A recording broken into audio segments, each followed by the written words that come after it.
बहुत समय पहले एक समृद्ध राज्य पर एक राजा का शासन था। राजा के पास धन, ऐश्वर्य और शक्ति सब कुछ था, लेकिन एक चीज उसे हमेशा परेशान करती थी, भाग्य। राजा को लगता था कि भाग्य पहले से तय है और इसे बदला नहीं जा सकता। एक दिन एक बौद्ध संत राजा के दरबार में आए। राजा ने संत से पूछा, क्या भाग्य का लिखा कभी मिटाया जा सकता है? संत ने मुस्कुराते हुए कहा, भाग्य को कर्म से बदला जा सकता है।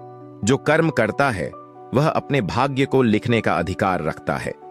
इसी राज्य के एक छोटे से गांव में आर्या नाम की एक साधारण लड़की रहती थी। आर्या मेहनती थी, लेकिन उसने भी यही सुना था कि भाग्य का लिखा कोई नहीं मिटा सकता। एक दिन उसने ठान लिया कि वह अपने कर्म से अपनी जिंदगी बदलेगी। आर्या ने कड़ी मेहनत से खेती शुरू की और नई तकनीकों से गांव को समृद्ध बना दिया। उसकी मेहनत रंग लाई और गांव में खुशहाली छा गई। उधर राज्य में अकाल पड़ गया। राजा का पूरा राज्य संकट में था। तभी आर्या ने राजा को मदद की पेशकश की।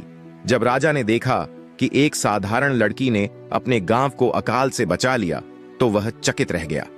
आर्या ने राजा से कहा, महाराज, भाग्य से कुछ नहीं होता, केवल मेहनत और कर्म से ही भाग्य को बदला जा सकता है। इस घटना के बाद राजा ने पूरे राज्य में यह संदेश फैलाया, भाग्य का लिखा कभी नहीं मिटता, लेकिन कर्म से इसे बदला जा सकता है। यह कहानी हमें सिखाती है कि हमारी मेहनत और कर्म ही हमारे भाग्य के निर्माता हैं। तो क्या आप भी अपनी तकदीर बदलने के लिए तैयार हैं? अगर आपको हमारी कहानियां पसंद आ रही हैं और आप उनसे कुछ सीख या प्रेरणा ले रहे हैं, तो कृपया हमारे चैनल को सब्सक्राइब करना न भूलें। यह हमें और अच्छी कहानियां लाने के लिए प्रेरित करेगा।